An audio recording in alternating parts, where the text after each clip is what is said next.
சின்ன மருமகள் சீரியல் நெக்கான எபிசோடில் ஐஸ்வர்யா பக்கத்தில் போய் சேது நின்று அலறாங்க.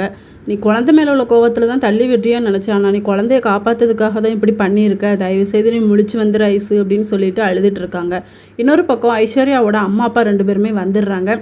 குழந்தைய காப்பாற்றுறதுக்காக தான் அவள் வந்து தேல்கிட்ட கொட்டு வாங்கிட்டா அப்படின்னு சொல்லி ஈஸ்வரி அந்த விஷயத்த சொன்ன உடனே அவங்க அம்மா அப்பா வந்து ரொம்ப ஃபீல் பண்ணி அழுதுட்டுருக்காங்க.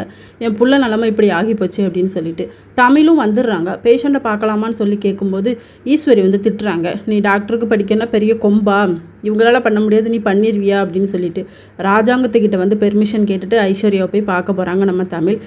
ஷீட்டெல்லாம் வாங்கி பார்த்துட்டு இவ எப்படியாவது பொழைச்சாகணும், என் பிள்ளையை காப்பாற்றுறதுக்காக தான் நீ இப்படி வந்திருக்க அப்படின்னு சொல்லிட்டு நர்ஸுக்கிட்டையும் பேசிவிட்டு அவங்க டாக்டர்கிட்ட வந்து இந்த ரிப்போர்ட் எல்லாமே அமுச்சு விடுறாங்க வாட்ஸ்அப்பில். அவங்களும் பார்த்துட்டு ட்ரீட்மெண்ட் எல்லாமே கரெக்டாக தான் போயிட்டுருக்கு.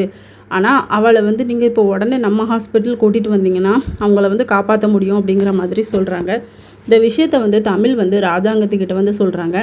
நான் படிக்கிற காலேஜுக்கு நீங்கள் அமுச்சு விட்டீங்கன்னா அங்கே வந்து காப்பாற்றுறேன்னு சொல்கிறாங்க அப்படின்னு சொல்லிட்டு ஈஸ்வரி அதுக்குமே திட்ட தான் செய்வாங்க. இங்கே வந்து ப்ரைவேட்டு, அதை விட்டுட்டு கவர்மெண்ட் ஹாஸ்பிட்டலில் நல்லா பார்ப்பாங்கன்னு சொல்கிறியா அப்படின்னு சொல்லி அதுக்கப்புறம் ராஜாங்கத்துக்கிட்ட வந்து பேசிக்கிட்டு இருக்காங்க. டாக்டரும் வந்துடுறாங்க. நான் வந்து டாக்டர் தான் படிச்சுட்ருக்கேன், நாங்கள் வந்து வேறு ஹாஸ்பிட்டலுக்கு போகிறோம், நீங்கள் வந்து எங்களுக்கு அவங்கள காப்பாற்றுவீங்கன்னு சொல்லிட்டு எந்த வாக்குமே கொடுக்கல, ஆனால் அவங்க வந்து காப்பாற்றுறேன்னு சொல்லியிருக்காங்க அப்படின்னு சொல்லிட்டு நம்ம சேதுவுமே சொல்கிறாரு. என் பர்மிஷன் இல்லாமல் நீங்கள் ஷீட் எடுத்து பார்த்தது அமுச்சு விட்டது எல்லாமே தப்பு. நீங்கள் படிச்சுட்டு தான் இருக்கீங்க, நீங்கள் ஒன்றும் பெரிய டாக்டர் கிடையாது. அவங்க வந்து ரொம்ப சீரியஸாக இருக்காங்க. இங்கேருந்து ட்ராவல் பண்ணி போகிற அளவுக்கு அவங்க உடம்புல வந்து தெம்பு இல்லை, தேவையில்லாமல் ரிஸ்க் எடுக்காதீங்க அப்படின்னு சொல்லிட்டு. ஆனால் சேது சொல்வார், இல்லை நீங்கள் வந்து அவங்கள டிஸ்சார்ஜ் பண்ணிடுங்க, நாங்கள் அந்த ஹாஸ்பிட்டலுக்கே கூட்டிகிட்டு போகிறோம் அப்படிங்கிற மாதிரி சொல்கிறாரு. இதோட நெக்கான எபிசோட் முடியுது.